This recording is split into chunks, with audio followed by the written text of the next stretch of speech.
히브리서 13장 1절부터 9절까지 읽을게요. 함께 같이 읽으실까요? 시작. 형제 사랑하기를 계속하고 손님 대접하기를 잊지 말라. 이로써 부지 중에 천사들을 대접한 이들이 있었느니라. 너희도 함께 갇힌 것 같이 갇힌 자를 생각하고 너희도 몸을 가졌은즉 학대받은 자를 생각하라.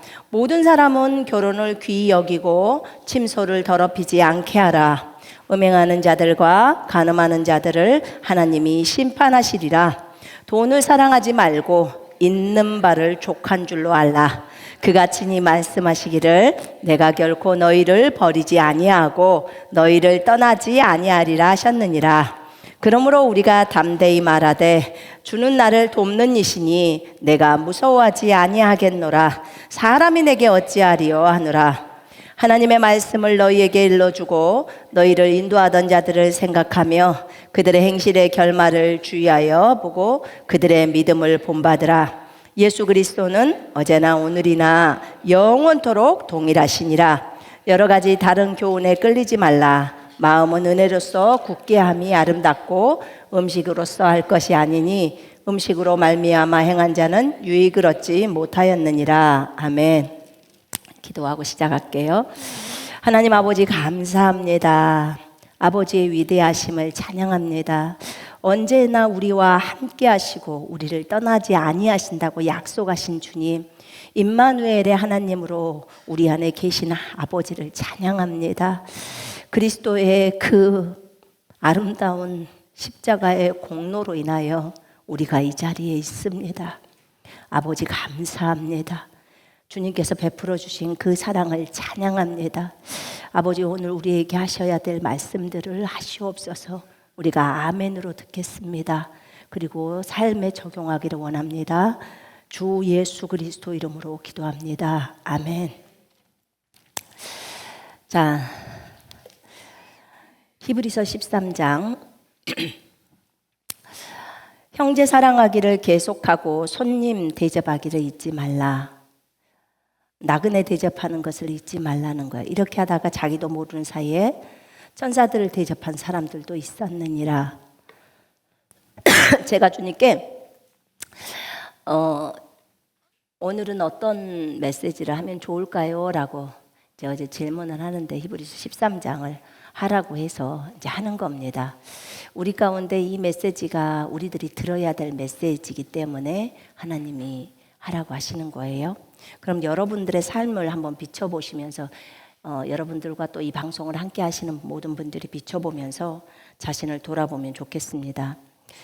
우리가 형제 사랑하기를 계속하고 손님을 대접하는 것, 나그네 대접하는 것을 잊지 말라는 거예요. 이렇게 하다가 나그네가 지나갔는데 대접하다 보니까 주님이셨어. 그 케이스가 창세기 18장이죠. 창세기 18장에 보면 아브라함이 장막문에 앉아 있는데 세 분이 거기 서 있어요. 그래서 깜짝 놀라서 아브라함이 잽싸게 일어나서 주님 여기를 그냥 지나가지 마시고 여기 오셔서 음식도 드시고 그렇게 가시라고. 그런데 여호와께서 장막문에 서 있었다고 나와요. 그러니까 한 분은 여호와시고 두 분은 천사야. 이렇게 해서 세 분이 거기 앞에 서 있어서 그분들이 아브라함이 대접해 주는 그 음식을 맛있게 드셨어요. 소고기를 드셨어요. 송아지를 잡아다가 고기를 해서 와 우리 하나님도 소고기를 드시는구나. 네, 소고기 드십니다. 그리고 또 그 떡을 만들어서 이렇게 드렸다고도 나와요. 그래서 이렇게 하는 경우도 있기 때문에 나그네를 대접하는 것, 손님 대접하는 것도 잊지 말라고 합니다. 그러면서 이 히브리 기자가 또 이 얘기를 하죠. 3절에 감옥에 갇혀 있는 자들, 옥에 갇힌 자들을 함께 갇힌 것처럼 기억하고 너희 자신도 몸을 가졌은즉 학대받는 자들을 기억하라. 그러니까 감옥에 갇혀 있는 사람들, 또 그 복음 때문에 갇혀 있는 사람들 있잖아요. 우리 지금 대한민국에서는 복음 때문에 감옥에 갇혀 있는 사람은 거의 없죠. 근데 이제 중국에는 있죠. 또 다른 핍박이 심한 데는 있죠. 북한도 있고. 그러니까 그런 사람들을 기억하라고 그렇게 이제 말을 한 거예요. 그렇지만 꼭 감옥에 갇혀 있지 않더라도 복음 때문에 어려움을 당하고 있는 사람들은 있지요. 그지요? 우리 대한민국 안에서도 복음을 전하다 보면 핍박도 받고 욕도 먹고 가족들한테 버림도 당하고 또 맨날 그분들이 하는 말이 적당히 해라 맨날 이거잖아요. 적당히. 그런데 여러분들도 아시다시피 적당히 해갖고는 안 돼요. 진짜 예수님을 제대로 믿어야 되는 거예요. 그렇잖아요? 그래서 그렇게 갇힌 사람들을 기억하고 그들을 도우라는 거예요. 저는 이 히브리서 기자가 바울이라고 생각해요. 왜냐하면 뒤에 디모데도 나오고 막 그러니까요. 근데 기본적으로 이스라엘 사람들은 고아를 돕고 과부를 돕고 감옥에 갇힌 자를 돕고 이런 그 돕는 구제 사역들을 많이 했더라고요. 그래서 우리도 이런 부분들에 사람들을 돕는 일들을 많이 해야 해요. 그래서 여러분들이 지목 공금도 많이 하시고 또 아픈 사람 주변에 어려운 사람들을 돌아보고 이러는 모습들도 너무 아름답고 좋습니다. 갇힌 자들, 죄수들을 기억하라는 거예요. 그 죄수들을.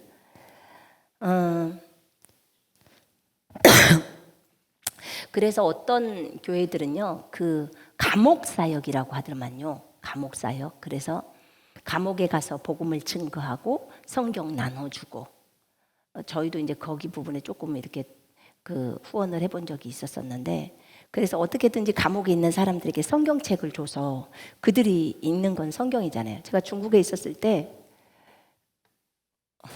거기가 어디 성에 감옥이 있어요. 말로는 해드릴 수 없고. 근데 거기에 한 형제가 있었어. 근데 북한 형제인데 그 형제랑 어떻게 연결이 돼가지고 제가 감옥에다가 돈을 보내줘요. 그럼 그 형제가 돈을 받는 거야. 근데 이제 거기서 돈이 너무 없어서 이제 그 북한에 있는 형제들이 동성애를 하는 그걸로 그러니까 몸을 파는 거예요. 그걸로 휴지라도 사서 쓴다는 거. 그 감옥 안에서 세상에 이게 뭔 상황일까? 감옥 안에서 이제 이게 다 허용이 되는 거예요. 그래서 제가 거기서 500원을 보내주잖아요. 중국 돈으로 500원이면 우리나라 돈 한 10만 원 되거든요. 그러면 그걸로 10사람이면 50원씩 나눠서 그 다음에 만약에 20사람이면 25원씩 나눠서 휴지라도 사서 쓸 수 있어야 한대요. 왜냐면 휴지 살 돈도 없어서 그렇게 몸을 판다는 거예요. 남자들이. 그러면서 이제 그렇게 도울 수 있었었는데 근데 거기서도 그 친구들이 저한테 전화도 와요. 진짜 신기하죠. 돈이면 안 되는 게 없어. 그래서 저도 처음 듣는 친구인데 북한 사람들이에요. 넘어와가지고. 그래가지고 저한테 전화하고 나는 그 전화 오면 어떻게든지 그 전화상에서 복음을 증거하는 거예요. 그래서 이제 북송이 된다 하더라. 북송되면 그러면 반드시 예수를 증거해야 된다. 거기서 가족들한테 증거하고. 그러니까 북송되면 희망이 없다더라고요. 이제 죽을 수 있으니까. 근데 이제 복음을 다 듣고 복음을 영접하고 거기서 또 성경이 받아들여져서 어떻게 변화가 됐어요. 그랬더니 가겠다고 그러더라고. 그러니까 얼마나 또 그것도 감사하고 좌우지간 정말 작은 부분이지만 그들을 조금 도울 수 있어서 너무 감사했어요. 근데 우리 주변에도 그런 부류들도 많이 있어요. 어찌됐든 어려운 사람들을 돌아볼 수 있어야 돼요. 우리가 주님이 그걸 원하시잖아요. 그죠? 너희도 몸을 가졌은즉 학대받는 자들을 생각하라. 이 학대받다 이게 학대라는 의미가 무엇일까 할 때 몹시 괴롭히거나 사람의 그 사납게 대우를 한다는 거예요. 아주 싸납게. 그러면 이제 혹독한 것으로 남을 괴롭히죠. 그러니까 뭐 아이를 학대한다든지 할머니를 학대한다든지 뭐 이런 것들이 있을 텐데 그것뿐만 아니라 가족들도 남편이 너무 아내를 학대한다든지 뭐 저희 아시는 분들도 남편이 너무 학대를 하더라고 이 자매를. 근데 정말 너무 그 때리는 것도 때리지만 막 목도 졸리고 이래서 정말 어렵더라고요. 이런 상황 가운데서 정말 이혼하라는 소리가 요만큼 있는데도 이혼하라는 소리를 우리가 할 수가 없잖아요. 그래서 정말 하나님 앞에 기도를 하면서 아버지, 저 자매가 이렇게까지 어려움을 당하면서 살고 있습니다. 그런 주님 앞에 막 제가 기도를 드린 적이 있었는데 이렇게 많은 부분에 있어서 비단 그 자매뿐이겠습니까? 우리나라에도 정말 많은 사람이 그러죠. 남편을 경찰에 고발하지 않고 그렇게 하면서 예수님 때문에 참고 정말 그렇게 많이 어려운 가운데서 지내는데 학대받는 자들을 기억하라는 거예요. 생각하라는 거예요. 주님이 반드시 그 자매를 기억해요. 그럼에도 불구하고 주님은 정말 생각할 때는 그 남편이 너무 악하고 정말 악하지만 주님은 또 그 아내가 그 자매가 그 아들을 포기하지 않고 그 아들이 구원받을 수 있도록 또 그렇게 해주기를 원하시는 또 주님의 마음도 알고 참 불신자인 사람과 사는 것 자체가 너무 많이 고통일 것 같아요. 저는 처음부터 신자인 남편하고 살아서 그것을 경험을 해보지는 못했지만 물론 뭐 우리 오빠들이 불신자였기 때문에 뭐 간간히 만나서 복음을 전하면 뭐 술상도 엎어버리고 막 뭣도 하고 가지만 그건 간간이잖아요. 그죠? 날마다 함께 사는 사람들은 얼마나 힘들까. 근데도 그 과정 가운데서 주님이 우리를 넓히고 그런 것들을 봅니다. 그런데 주님께서 너희도 몸을 가졌기 때문에 학대받는 사람들을 기억하라는 거예요. 그들을 기억하고 도와주고 격려하고 위로하고 우리가 이런 부분들을 행해 나가야 돼요. 초기에 있는 초대교회 성도들은요, 너무 학대가 심해서 진짜 산이나 동굴들에서 살고 이렇게 유리하고 방황하는 것처럼 그렇게 살았어요. 복음 때문에. 그렇다면 우리는 사실 뭐 학대를 받아도 낮에는 또 직장 나가서 일을 하고 하니까 그렇진 않지만 옛날 초대교회는 그게 되게 심했죠.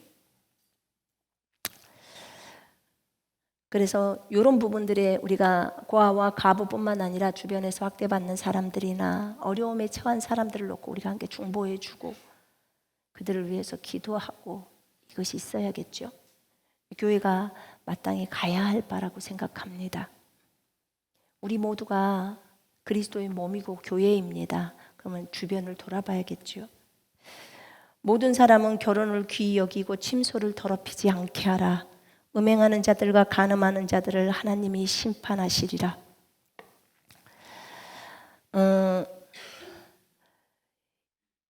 모든 사람은 결혼을 귀히 여기고 결혼을 귀하게 여기라는 거예요. 결혼을 귀한 것으로 혼인은 모든 면에서 귀한 것이니 침상을 더럽히지 않게 하라. 음행하는 자들과 간음하는 자들을 하나님이 심판하시리라.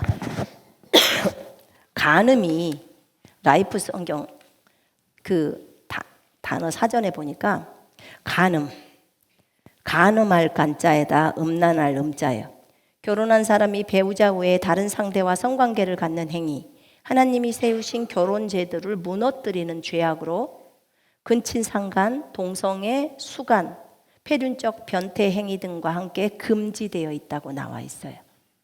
이게 간음이에요. 간음과 음행에 대한 부분이 지금 나와요.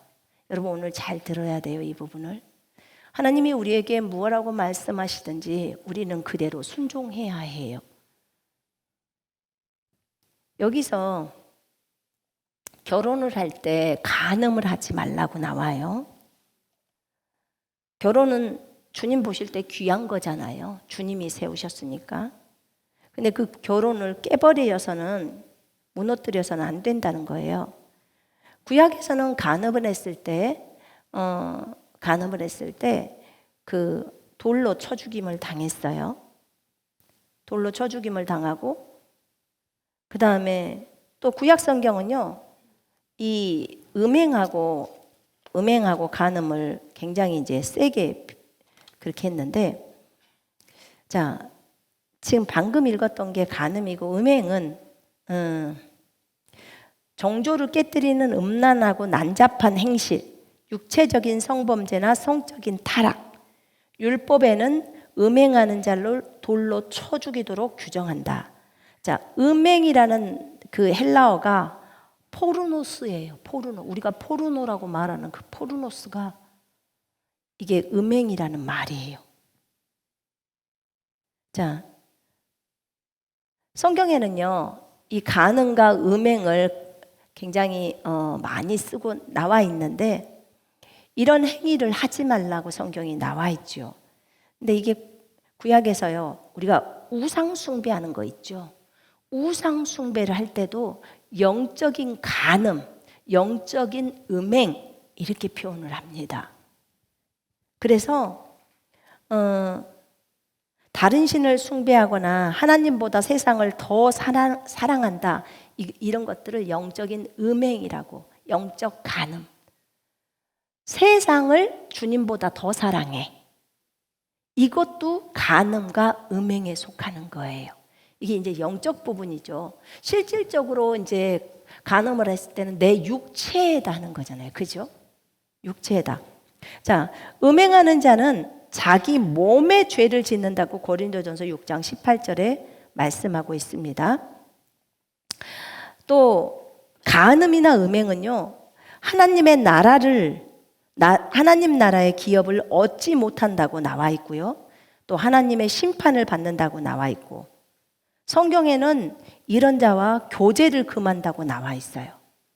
고린도전서 5장 9절에 보면, 한번 볼까요? 한번 보십시다.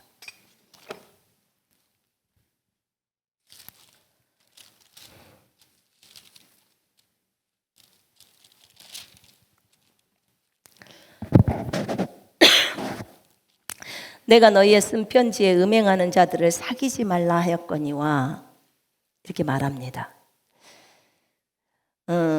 고린도 교회에 음행한 한 형제가 있었어요. 누구랑 음행을 했냐면 자기 어머니인데 계모예요. 아버지의 부인하고 같이 음행을 저지른 거예요. 근데 이제 고린도 교회에 있는 형제인 것 같아요. 너희 안에 있다고 했으니까. 그러면서 바울이 어떻게, 이거는 이방인들한테도 없는 이런 일인데, 교회에 이런 일이 있는데 너희들이 오히려 그것을 속상하고, 저 형제가 저렇게 했기 때문에 속상해서 저 형제에 가서 권면을 하고 회개를 할 수 있도록 하고, 막 자기가 통한이 여기고 자기가 막 회개하고 막 이런 것들이 있어야 되는데, 통곡하기는커녕 애통해하기는커녕 그를 또 너희 가운데서 쫓아내지도 않고 그냥 묵인하고 가만히 있는 거예요. 그러니까 바울이 이건 옳지 않다고 하는 거예요. 그러면서 주 예수 그리스도 이름으로 내가 그런 자를 심판했는데, 너희가 내 영과 함께 모여서 우리 주 예수의 능력으로 이런 자를 사탄에게 내어주었으니 이는 육신은 멸하고 영은 주 예수의 날에 구원을 받게 하려 함이라. 육신은 사탄에게 내줘버리면 그 육신은 죽는 거예요. 이제 영은 주 예수의 날에 구원을 받는다는 거 적어져 있어요. 그럼 결국 이제 이분이 구원은 받게 되겠죠. 그러나 이 뒤에를 보면요, 이게 중요한 게 뭐냐면 누가 저기 다른 지역에서도 물어보더라고요. 육신은 멸하고 영은 주 예수의 날에 구원을 받게 하려 함이라. 그래서 그러면 주 예수의 날이 예수님 재림하는 날이고 또는 뭐 대환란 거기도 그 주의 날 이렇게 표현해요. 어떤 데는 주의 날, 어디는 주 예수의 날 그렇게 나와 있으니까 그럼 그 전까지는 이 사람이 어디가 있었나요? 2000년 전에 그 초대교회에서 일어났던 고린도 교회에서 일어났던 일인데 그럼 그 사람은 어디에 있었나요? 지옥에 있었나요? 그러다가 지옥에 복음이 들어가면 그때 이제 이 사람이 구원을 받나요? 라고 질문을 하더라고요. 근데 결국은 이 사람이 주 예수의 날에 구원을 받아요. 구원을 받아. 그런데 만약 이 사람이 하늘나라에 가 있으면 이런 표현은 안 썼겠죠. 그죠? 주 예수의 날에 구원을 받았다는 표현은 만약에 이 사람이 죽고 나서 바로 하늘나라에 가 있었으면 이런 표현을 안 썼을 거라고요. 그럼 우리가 짐작해 보건대 이 사람은 하늘나라에 못 가 있었을 수도 있다 그 말이에요. 지금에 와서 우리가 볼 때 지옥에 대한 계시가 있기 때문에 나중에 복음이 들어갈 때 그곳에도 복음이 들어갈 때 사람들이 그 복음을 듣고 거기서 돌이킬 수 있잖아요. 회개하고 돌이킬 수 있기 때문에. 근데 어찌 됐든 지금 오늘 주제는 지옥에 갔는지 안 가는지 그 차원을 지금 얘기하는 게 아니고요.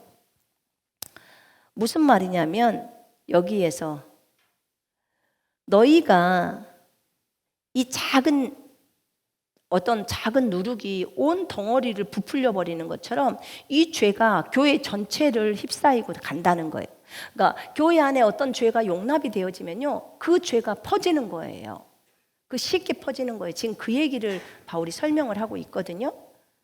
그러면서 내가 너에게 쓴 편지에 음행하는 자들을 사귀지 말라 하였거니와, 그러면 음행하는 자들을 사귀지 말라고, 간음하는 자들을 사귀지 말라고 하는 이 얘기가 그 세상에 있는, 그러니까 불신자들 말하는 거예요. 이 세상에 음행하는 자들이나 탐하는 자들이나 속여 빼앗는 자들이나 우상 숭배하는 자들을 도무지 사귀지 말라고 하는 것이냐? 아니라는 거예요. 만약 그렇게 된다면 너희는 세상 밖으로 나가야 된대요. 우린 세상에서 살 수가 없는 거예요. 세상엔 그런 인물들이 너무 많으니까. 근데 11절에 바울이 이렇게 말합니다. 이제 내가 너희에게 쓴 것은 만일 어떤 형제라고 일컫는 자가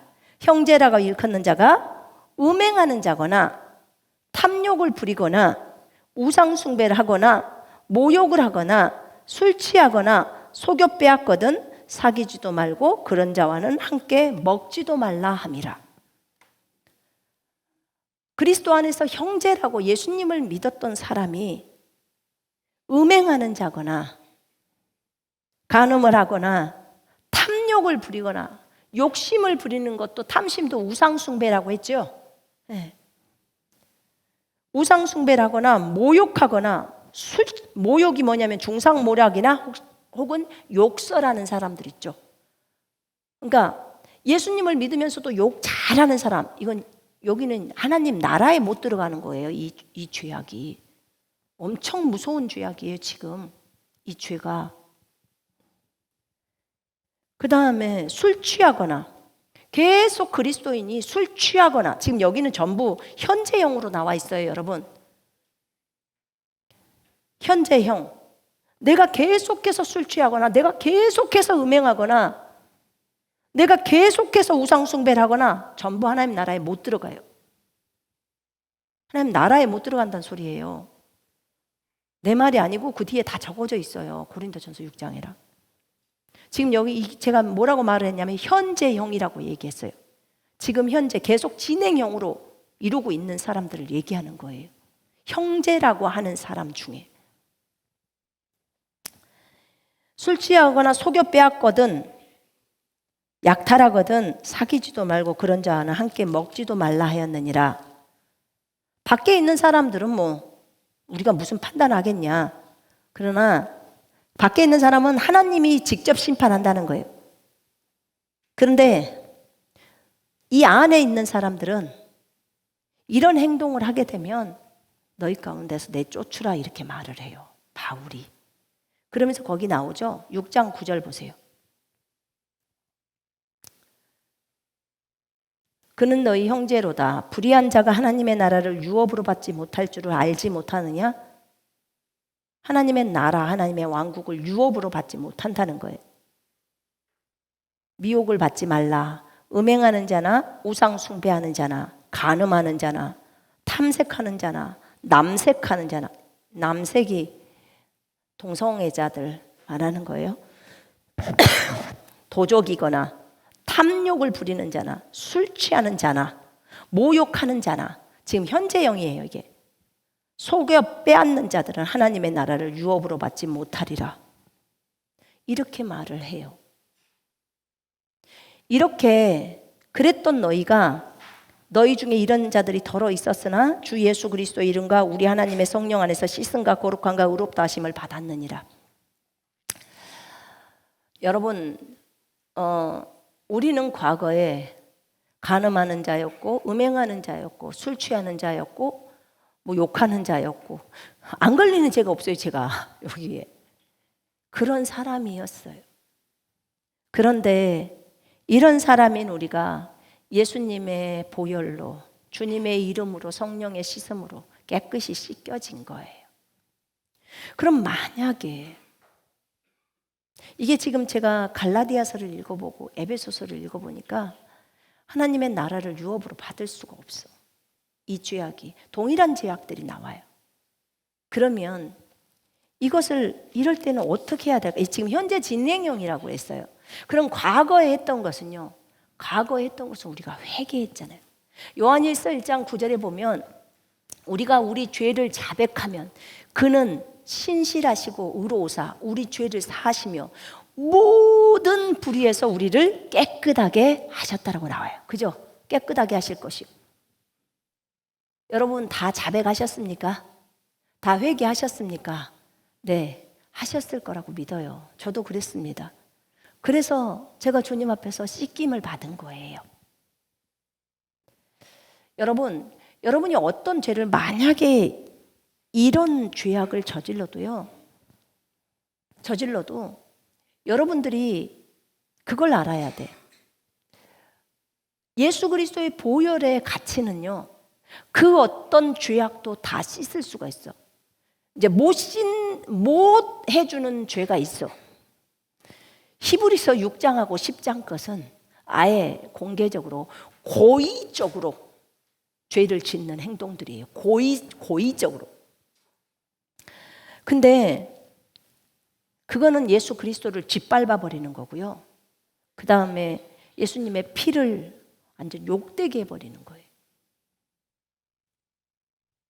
그래서 만약에 이런 죄악을 저질렀을 때 우리가 하나님의 나라를 못 들어가는 게 마땅해요. 그런데 그 상태에서 예수님의 보혈을 의지하고 다시 나오라는 거예요. 예수님의 보혈을 의지하고 주님 앞에 요한일서 1장 9절을 의지하고 주님 제가 나왔습니다. 주님 내가 이 죄악을 음행했던 죄악을 회개합니다. 주님 나를 용서해 주십시오. 주님 내가 도둑질했던 죄악을 용서해 주십시오. 주님 내가 우상 숭배했던 죄악을 용서해 주십시오. 이렇게 가장 많이 기도한 사람이 누굴까요? 우리 아줌마들이야. 왜 그런 줄 아세요? 명절 때마다 시어머니랑 하도 어렵게 해서 가서 제사 음식 만들고 다시 교회 와서 울고 회개하고 정말 우리 죄악도 커요. 근데 그 부모님을 거역할 수 없어서 무서워서 거역을 못하는 거지. 그래서 우리가 얼마나 많이 이 우상 숭배를 저지르고 그리고 와서 주님 앞에 눈물로 회개하고 요한일서 1장 9절이 없었더라면 어쩔 뻔봤어. 정말로 요한일서 1장 9절에 따라서 우리가 다시 하나님 앞에 와서 있고 우리 그때 명절 때 자매들 물어보니까 뭐 어떤 사람은 30년, 어떤 사람은 20년, 어떤 사람은 10년, 결혼은 오래됐으니까. 그래가지고 막 정말 그렇게 하죠. 우리는 처음 모르고도 막 했어. 몰라서. 그런데 이제는 알고 나서는 해서는 안 되는 거예요. 고의적인 것은 정말 무서워요. 고의적인 것은 너무 무서워요. 모르고 그랬어요. 내가 너무 약해서, 저 시어머니가 너무 무서워서 그랬어요. 라든지 뭐 이런 것들이 있었을 거라고. 근데 지금은 너무 그거에 대해서 명백하게 알았는데도 우상숭배를 또 하러 간다. 그러면 안 되는 거예요. 그래서 여러분들이 기억하셔야 돼요. 간음이나 그 다음에 음행은 분명히 오늘 우리가 히브리서 읽을 때 뭐라고 나와 있냐면 하나님이 심판하시리라고 나와요. 심판. 나는 이 형제가 고린도전서 5장에 나와 있는 형제가 왜 회개를 안 했을까? 왜 예수의 보혈을 의지하고 가서 회개를 안 했을까? 회개를 안 하고 이러고 계속 있었으니까 뭔가 바울이 이런 결단을 내렸을 거 아니에요. 그가 회개하고 돌이키고 막 이랬으면 그러지 않았을 텐데 안타깝더라고요. 그래서 여러분들이 설령 이런 하나님의 나라에 들어갈 수 없는지 갈라디아 5장, 에베소 5장 다 똑같이 나와 있어요. 세 군데서 나왔다면 이거는 뭔가가 있는 거예요. 그러면 이런 부분에서 이런 부분에 죄를 저질러도 하나님은 신실하시고 의로우사 우리 죄를 사하시며 모든 불의에서 우리를 깨끗하게 하신다고 했으니까 가서 자백을 하는 거예요. 하나님, 제가 이렇게 간음을 했습니다. 아버지 용서해 주세요. 이런 죄악을 저질렀습니다. 용서를 꼭 구하셔야 돼요. 그렇다고 이 요한일서 1장 9절을 완전히 죄만 저지르고 가서 맨날 회개하는 그걸로 삼아가지고 그걸 이용해 먹으면 안 된다고 주님이 말씀하셨어요. 그걸 이용해 먹는 거예요. 그래서는 안 돼요. 그건 죄는 우리가 실수로 저지르는 거잖아요. 그죠? 그렇기 때문에 하나님 앞에 죄를 짓지 않기를 원한다고. 성령님 나를 도와달라고. 내가 영을 따라 걸을 수 있도록 나를 도와달라고. 아니 음란물을 계속 보면서 주님 나 음란물 안 보게 해주세요 이렇게 할 수는 없잖아요. 음란물을 버려야지. 핸드폰을 끄든지 뭔가 결단을 내려야 해요. 그래야겠지요. 그래야겠나요? 청년들 또 장년들 보는 것에서부터 들어와요. 우리는 보는 것에서 너무 쉽게 들어와요. 이 핸드폰이 문제예요. 그래서 그런 것들은 아예 쳐다도 보지 말고 컴퓨터 하다 보면 그런 거 뜨잖아. 그리고 왜 그런 것은 뜨게 해놨나 몰라. 그런 것은 그냥 아예 그냥 뒤로 제껴. 그렇게 하면 좋겠어요. 자, 도둑질도 마찬가지예요. 도둑질 하지 마요. 11조를 안 하거나 이런 것들도 다 도둑질이라고 구약에는 적어져 있어요. 그러니까 도둑질 하지 마요. 그것도 하나님의 것을. 남의 물건도 도둑질 하지 말고. 이렇게 성경은 우리에게 말하고 있습니다.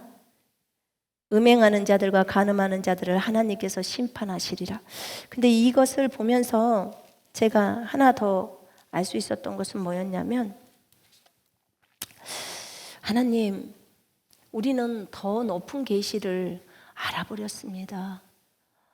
요한일서 1장 9절의 말씀처럼 주님께서 우리가 죄를 자백할 때 우리 죄를 다 용서하시고 모든 불의에서 우리를 깨끗하게 해주신다는 것을 제가 알았는데,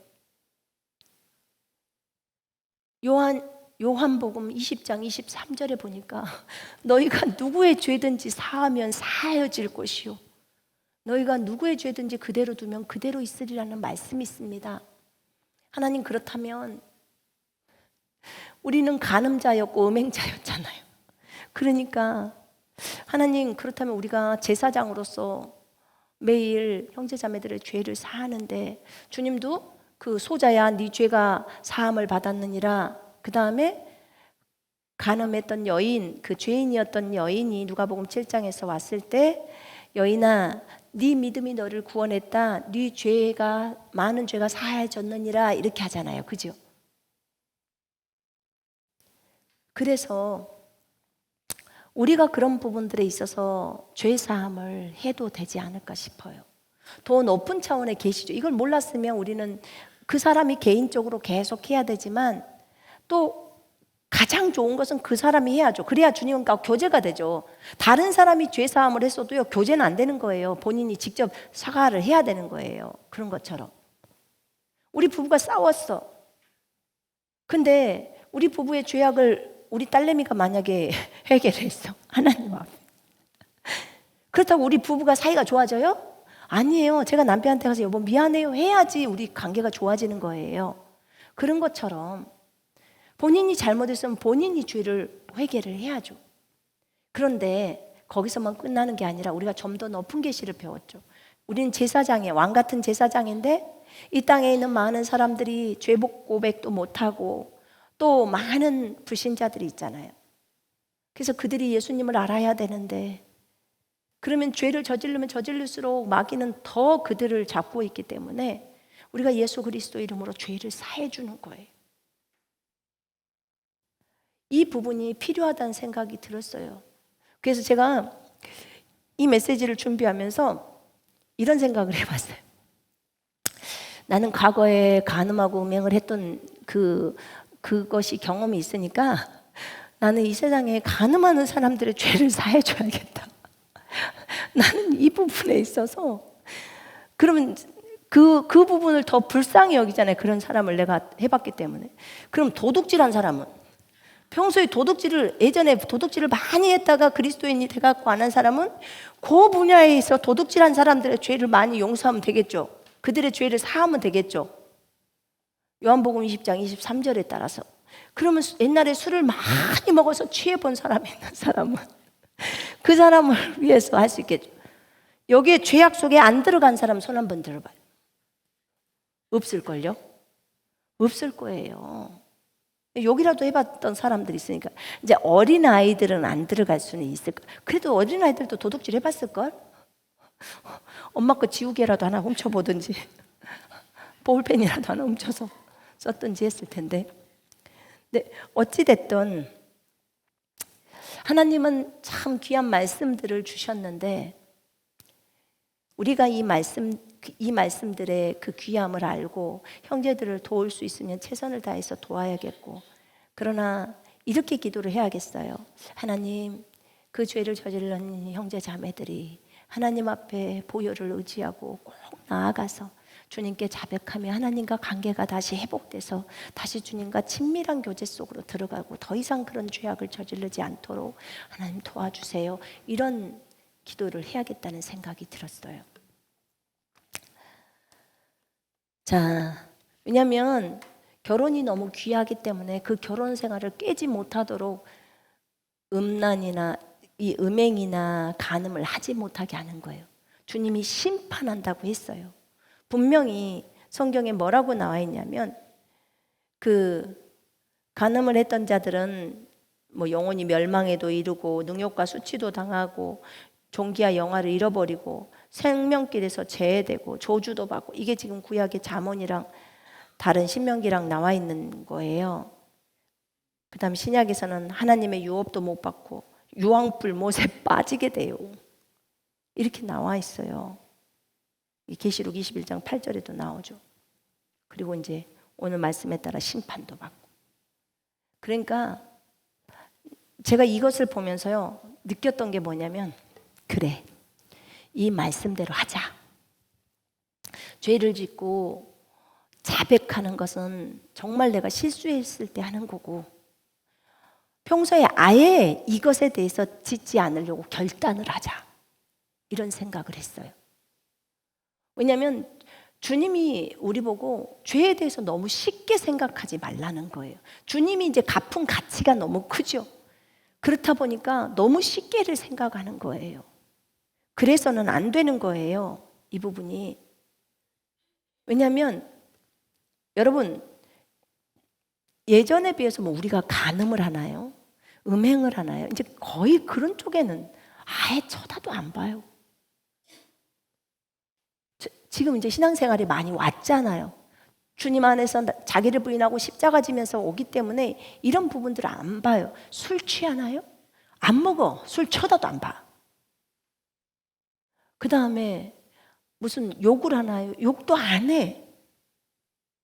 욕도 안 하게 되죠. 그 다음에 속여 빼서 남의 것을 누구 것을 뺏어요. 우상 숭배 안 해요. 주술 안 해. 마술 안 해. 많이 안 하게 돼요. 그런데 거기 안에 갈라디아에서 보니까 시기, 질투가 나와요. 시기, 질투. 많이 없어진 것 같아요. 제가 아무리 주님 제가 시기한가요? 아까 목사님이 잘 말해줬어. 사람들끼리는 경쟁이나 시기나 질투하지 말고 주님하고만 비교를 하겠어. 주님하고 비교가 돼요? 안 돼. 그러니까 애초에 내려. 아주 좋은 예화예요, 정말로. 그래서 시기, 질투 많이 없어져요. 근데 분노도 이제 그냥 성내는 거, 아무 이유 없이 성내는 것에 대해서 얘기를 하는 거예요. 그러니까 하나씩 우리가 죄에 대해서 죽었다고 하잖아요. 죄에 대해서 반응할 수 없는 우리들이에요.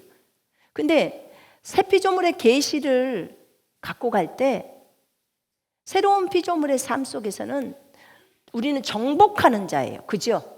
마귀를 정복하고 환경을 정복하고 죄를 정복하고, 그러면 반응할 수 없는 우리들이라고도 표현을 했어요. 그럼 이런 것들이 점점 정복이 되어져 버리는 거예요. 그래서 더 이상 나하고 상관이 없이 우리 집에다 술 100병을 갖다 놔봐요. 저것이 나를 유혹해? 하나도 유혹을 안 해. 근데 그것을 먹는 사람은 유혹을 당하죠. 그러죠. 그러니까 음란물을 지금 우리한테 틀어봐요. 바로 꺼버리지. 그것이 우리한테 영향이 될 수가 없는 거예요.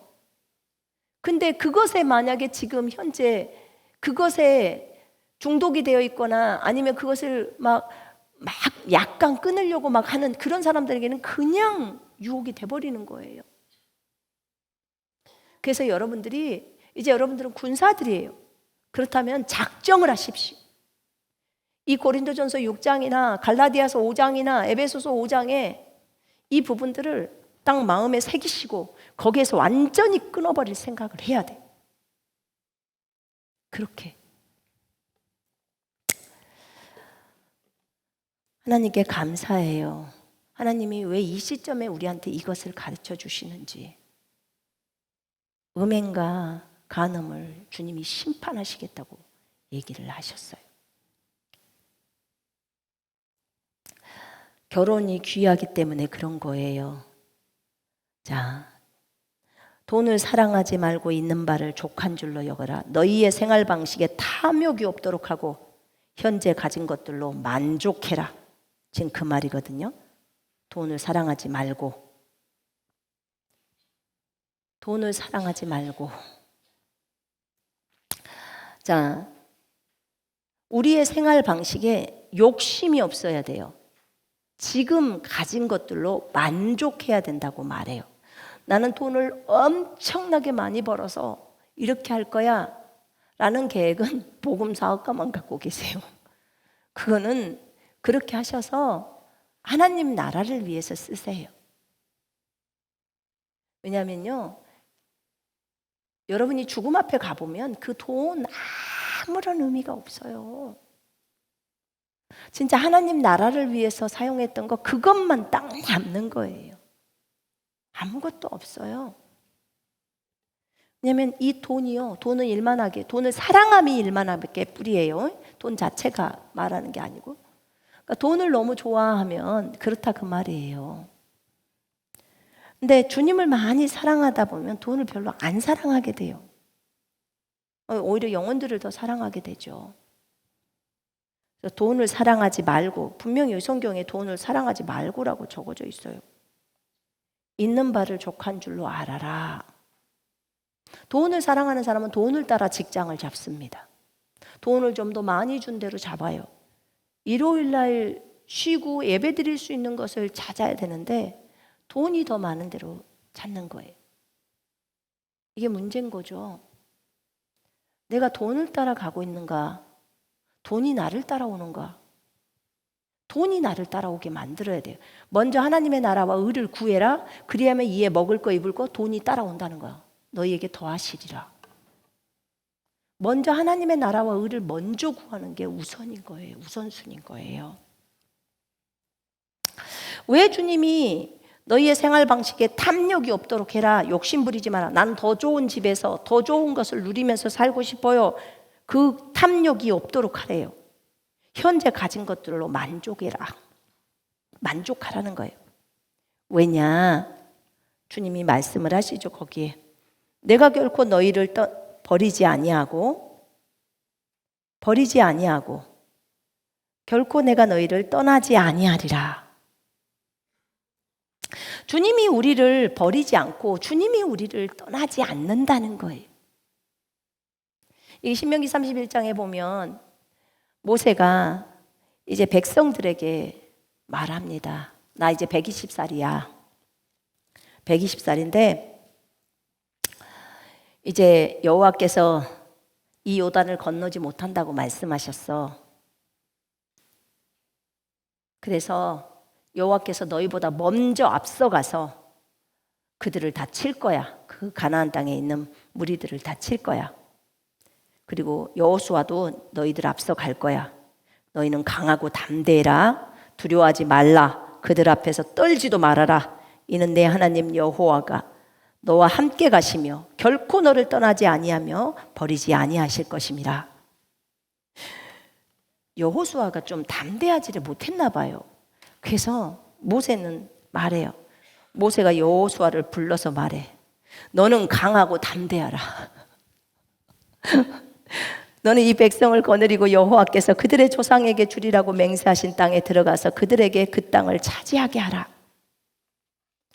여호와께서 네 앞에 가시며 너와 함께 하사 너를 떠나지 아니하시며 버리지 아니하시리니 너는 두려워하지 말라. 놀라지 마라. 낙심하지 마라. 이렇게 말합니다. 근데 여호수아 1장에 주님이 나타나 여호수아한테 강하고 담대하라. 놀라지도 말고 두려워하지도 마. 다시 말하노니 강하고 담대하라. 그래요. 꼭 우리들 보는 것 같죠, 그죠? 주님이 여러 차례 말을 해줘도 또 놀래고 또 그냥 두려워하고 그런 우리들의 모습. 근데 주님께서 말해요. 돈 사랑하지 말고 지금 있는 걸로 충분하게 만족해. 내가 너를 떠나지 않고 너를 버리지 않아. 너 먹여 살려. 그러니까 걱정하지 마. 지금 이렇게 얘기를 하는 거예요. 내가 너와 함께 있어. 내가 세상 끝날까지 너와 항상 함께 있으리라. 아멘. 여러분, 우리는 보이지 않는 하나님을 보는 것처럼 따라가야 합니다. 보이지 않는 하나님, 주님이 하나님의 말씀으로 우리에게 약속을 해주세요. 그 약속을 믿고 따라가는 거예요. 그 약속을 신뢰 안 하면요, 못 따라가는 거죠. 못 따라가는 거예요.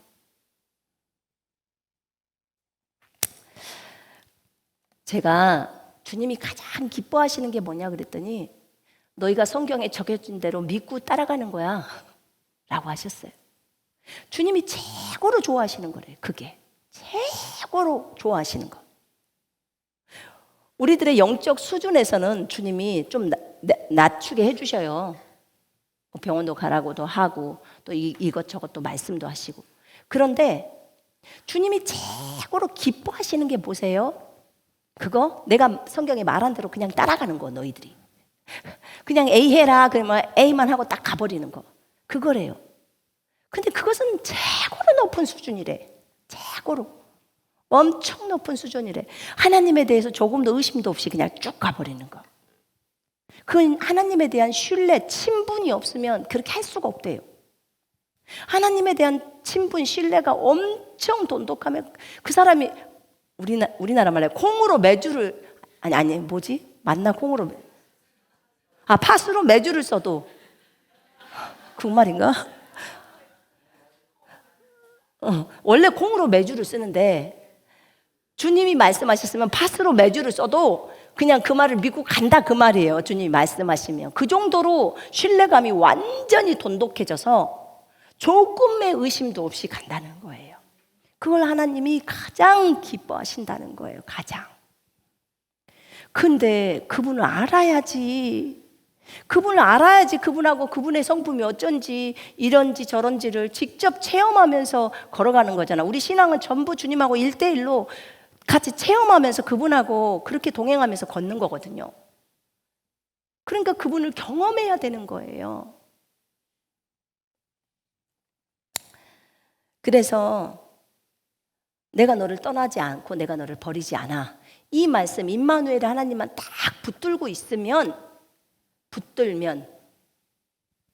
그러면 우리는 무엇이 두렵겠습니까? 두려울 게 아무것도 없죠. 그죠? 자녀 문제가 힘듭니까? 남편 문제가 힘듭니까? 아내 문제가 힘듭니까? 가족들 문제가 힘든가요? 직장 문제가 힘든가요? 하나님이 죽었으면 힘들어야죠. 하나님이 죽었으면. 근데 하나님이 살아계셔. 저 사람은 어떻게 저렇게 믿음이 좋지? 하나님하고 동행하기 때문에 하나님을 믿으니까.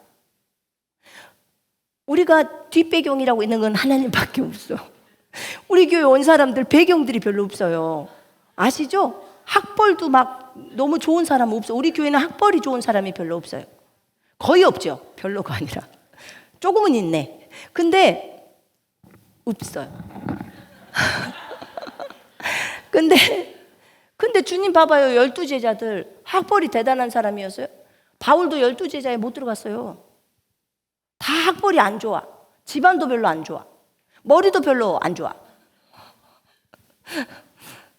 근데 그런 사람들이 주님을 잘 믿더라고요. 잘 믿어. 왜 그럴까요? 아는 게 없어서. 저희 남편이 아는 게 없어서 그런 것 같아요. 진짜. 제가 저를 보니까 아는 게 없어. 원래 아는 게 많으면요. 너무 의심과 불신만 많아. 근데 어차피 몰라버리면 그냥 쭉 가요. 질병도 제가 보니까 아는 게 많으면 너무 거기에 신경이 쓰여. 근데 어차피 몰라버리면 알게 뭐야? 그냥 냅다 그냥 예수 이름으로 선포하면서 가는 거예요. 제가 중국에서요 4개월 동안 기침했다니까요. 처음에 베드로전서 2장 24절 막 적용하면서 가는데 아우 막 중간에 각혈도 나고 막 피도 2번이나 쏟고 막 냈는데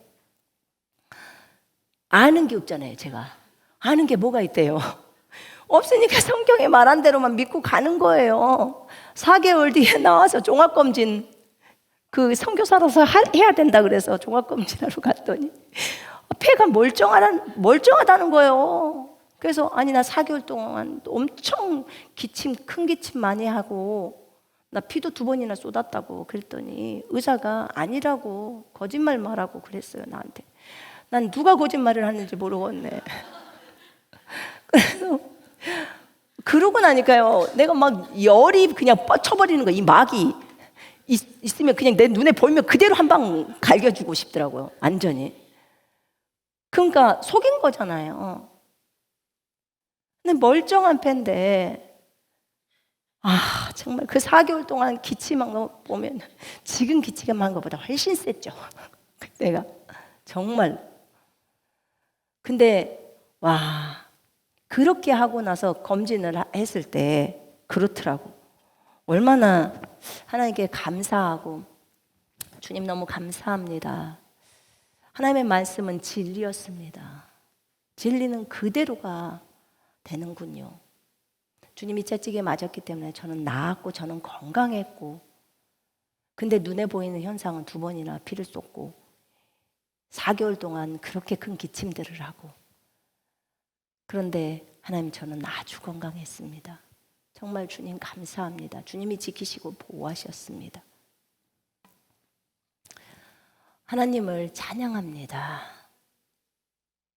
하나님은 참으로 놀라우신 분이세요. 때로는 의사들이 우리를 알아요, 몰라요? 몰라요.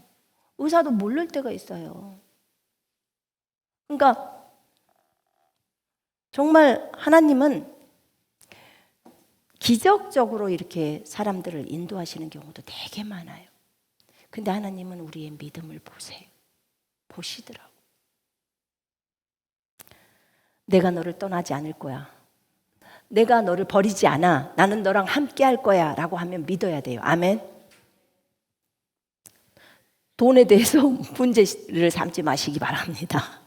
여기 나와 있어요. 지금 있는 걸로 충분히 만족하세요. 아니요, 나는 더 먹거리가 필요하고 더 귀걸이가 필요하고 더 많은 것들이 필요해요. 결국은 자매님 성장하면 목걸이 빼야 돼요. 목걸이 빼야 돼요. 자매님 성장하면, 저 립스틱 오늘부터 안 바르고 왔어요. 립스틱 버렸어요 이제. 왜냐하면 결국은 아주 작은 거지만요, 이제 영적으로 민감해져요. 더 이런 부분들이 그냥 있는 대로 해. 저희 남편한테 그 얘기했더니, 남자들아 그런 게 하나도 문제가 안 돼. 난 남자들은 화장을 안 하잖아요. 애초부터 안 해. 애초부터 목걸이도 안 차. 아무것도 안 해. 아무것도 안 하니까 정말 자기 부인하기가 너무 좋은 거예요. 적어도 화장하거나 뭐 장신구를 하거나 이런 건 안 해도 되는 거잖아요. 그죠? 거기에 대해서는 자기 부인을 할 필요가 없어. 아니 요즘 남자들은 찬가? 목걸이를? 목걸이 하나요? 요즘 남자들 안 해요? 화장도 해요? 결혼식에?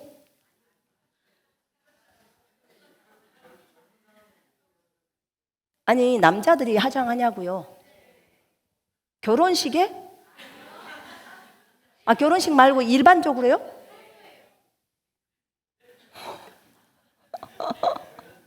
그건 동성애자들이나 그렇게 하는 거 아니에요?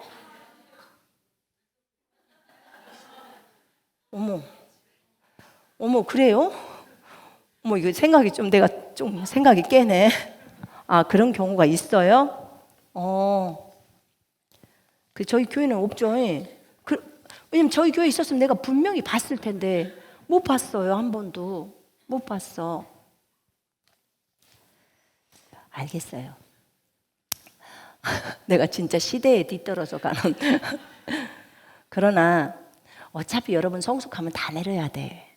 그런 거 다 내려야 되니까 그냥 일찌감치 끌러요. 자, 그러므로 우리가 담대히 말하되 주는 나를 돕는 분이시니 여호와께서 나의 돕는 자로 내게 계시니, 직역에 이렇게 나와요. 여호와께서 나의 돕는 자로 내게 계신다는 거예요. 여호와께서 내가 무엇을 하든지 내가 두려워하지 아니하리라. 자, 내가 무서워하지 않겠다, 두려워하지 않겠다. 사람이 내게 어찌하리요? 사람이 내게 무엇을 하든지 내가 두려워하지 않겠다는 거예요. 이거 누구 고백이냐면요, 다윗의 고백이에요. 주는 내 편이시니, 주님은 내 편이시라는 거예요. 내가 누구를 무서워해? 주님이 내 편이라는데. 시편 118편에 나오죠. 주님이 내 편이에요. 누가 나를 건드려? 주님이 내 편인데. 여러분 그러잖아요. 아기들이 자기 아빠가 자기 눈엔 최고로 막 크게 보이잖아. 뭐 사장님이다. 아니면 그러면 우리 아빠가 막 이렇게 표현하잖아. 그럼 동일해. 우리 아버지가 누구라고요? 여호와예요. 여호와. 그러면 우리 여호와, 우리 아빠가 우주를 창조했어. 근데 네가 우주보다 커? 네가 크냐고? 이렇게 말할 수 있잖아요. 안 커? 그럼 끽소리 마. 까불고 있어. 이렇게 딱 한 방 내주는 거예요. 한 방 쳐주는 거죠. 그러니까 여기에서 여호와가 나를 돕는 분이시라는 거예요. 여호와께서 나의 돕는 자로 내게 계신다는 거예요. 그러니 우리가 무슨 사람을 무서워해요? 사람을 무서워하면 될까요? 안 될까요? 사람을 두려워하면 올무에 걸리거니와 하나님을 신뢰하는 자는 안전하리라. 아멘. 여러분, 사람 두려워하지 마십시다. 누구만 두려워해야 돼요? 하나님. 그분이 여러분 아빠. 여러분 기도할 때 하나님 아버지, 근데 때로는요 이 아버지 이렇게 하면 왠지 좀 거리가 있어지면 하나님 아빠 또는 여호와 아빠, 주님은 내 아빠예요, 이렇게 한번 표현을 해봐요. 그럼 좀 가깝게 느껴지잖아요. 자, 주님이 우리를 돕기 때문에 사람이 무엇을 우리한테 할 수 있겠습니까? 여러분, 우리가 주를 의지한다는 소리예요. 이 말이 우리는 주만 의지합니다, 이 말이에요. 주만 의지하시겠습니까? 주님이 여러분을 돕는 자시라고 합니다. 아멘. 잊어버리지 마요. 어디를 가든지 어떤 무서움이 확 들었다, 여호와가 나를 돕는 분이시다, 그분이 내 아빠다, 예수 이름으로 대적하노니 다 떠나갈지어다, 이렇게 큰 소리로 하시면 돼요. 자, 하나님의 말씀을 너희에게 주고 너희를 인도하던 자들을 생각하며 그들의 행실의 결말을 주의하여 보고 그들의 믿음을 본받으라. 하나님의 말씀을 여러분에게 주고 있는 그 사람들을 보시고 그들의 결말을 보시고 행동을 보시고 또 그들의 결말도 보시면서 그들의 믿음을 본받으라고 해요. 왜냐하면 예수님이 멀다고 생각하니까, 그래서 우리가 주님을 본받기가 어렵다면 주변에 가까이 있는 여러분에게 하나님의 말씀을 가르쳐주고 있는 셀장을 본다든지 아니면 뭐 지역장을 본다든지 아니면 저희들을 본다든지 그렇게 보면서, 또는 여러분에게 그 도움이 될 수 있는 사람들 또는 여러분이 본받을 수 있는 사람들, 주변 사람들을 보면서 그들의 행동을 보시고 그들의 결말을 보시면서 그들을 믿음을 본받으라고 하는 거예요. 예수 그리스도는 어제나 오늘이나 영원토록 동일하시다. 예수님이 변해요, 안 변해요? 과거에도 지금도 미래도 변하지 않아요. 여러 가지 다른 교훈에 끌리지 말고, 다른 교훈이 뭐냐면 이상한 가르침들에 끌리지 말고, 여러 가지 다른 거 이상한 거 끌리지 말어. 끌려 다니지 마 하고 지금 바울이 말하는 거죠. 그런 거 하지 말고 마음은 은혜로서 굳게함이 마땅해. 마음은 은혜로 채워져야 한다 지금 말이죠. 마음은 은혜로서 굳건하게 하는 것이 좋고, 항상 마음은 무엇으로 하라고요? 은혜. 하나님께서 우리에게 주시는 공짜 은혜, 예수 그리스도께서 우리에게 베푸신 그 사랑, 그걸로 가득 채우세요. 주님이 여러분에게 이런 것을 주셔도 감사, 그것이 사랑. 주님이 여러분에게 요것을 주셔도 감사, 이것이 사랑. 그분은 사랑이시기 때문에 사랑만 나오는 거예요. 아멘. 그분이 우리 아빠라서 우리를 바르게 인도하는 거예요. 자, 그래서 우리가 음식으로 할 것이 아니니 음식으로 말미암아 행한 자는 유익을 얻지 못하느니라.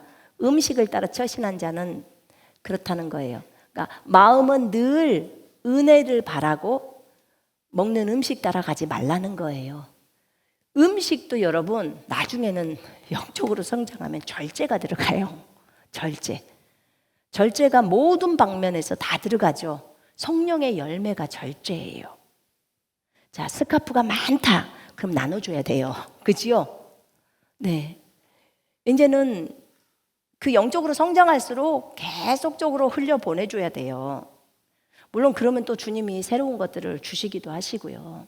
그러는데 우리가 음식도 많이 절제가 필요해요. 여러분 절제 잘 되던가요? 밤중에 꼭 먹어야 돼요? 밤중에 라면 좀 먹지 마요. 라면 좀. 그래서 어쨌든 뭐 꼭 먹어야 될 때는 먹지요. 그러나 주님이 절제해라 라고 할 때는 절제도 하시고, 나는 태어나서 금식은 한 번도 안 해봤어. 이런 분들은 금식도 좀 해야 돼요. 한 번도 안 해봤으면 한 끼 금식이라도 한번 해보시면서 하나님을 간절히 찾아보시고 나중에 잘 되면 또 두 끼도 해보시고 기회가 되면 하루 금식도 한번 해보시고 그러면 이야 하루 금식을 했구나 주님의 은혜로. 왜냐하면 음식이 사람들 굉장히 욕심을 만들거든요. 내가 그 슈퍼마켓을 마트를 가보니까요 절대 마트는 배고플 때 가는 것이 아니더라고. 배고플 때 가면 온통 음식이 다 맛있어 보여요. 이것도 사게 되고 저것도 사게 되고. 근데 꼭 밥 먹고 가야 되겠더라고 마트는. 그러면 살 게 별로 없어. 정말 살 게 없어요. 그렇게 되더라고요. 그래서 사람의 욕심이 참 끝이 없구나 그런 생각이 들었고요. 그러나 우리가 성령님을 모시고 살기 때문에 또 절제도 행동할 줄 알아야 돼요. 이 절제는요 모든 방면에서 절제가 필요한 거예요. 돈만 절제하는 게 아니고요. 운동도 너무 과하게 하는 사람도 운동도 절제해야 돼요. 근데 제가 보니까 저희 교회는 운동 좀 해야 되겠더라고요. 너무 안 해서. 그래서 요 앞에 여기 체육공원도 있으니까 가셔서 하루에 30분만이라도 해야 되겠더라고. 그래서 운동도 하시고 그 다음에 뭐 음식도 절제하시고 옷도 절제하시고 골고루 하나님이 뭐라고 말씀을 하시는지 그렇게 하시면 좋겠습니다. 자, 오늘은 여기까지 말씀을 나누겠습니다. 여러분 우리 잊지 맙시다. 하나님이 우리와 함께하고 계십니다. 우리를 떠나지 않고 우리를 버리지 않는다고 말씀하셨어요. 여호와가 우리를 돕는 분이라고 했어요. 여호와가 돕기 때문에 두렵다 안 두렵다? 안 두렵다. 여호와 하나님 그분이 하늘을 만드시고 온 우주를 만드시고 온 은하계를 만드시고 여러분을 만들었어요. 그분이 여러분들의 모든 부분들을 다 알고 있어요. 어젯밤 12시에 뭐 했는지를 다 알아요. 그래서 여러분이 기도하는 거 하나님 저를 인도해 주세요 하고 기도하는 거예요. 그분은 여러분의 아버지시기 때문에 여러분을 돕습니다. 자, 기도하겠습니다.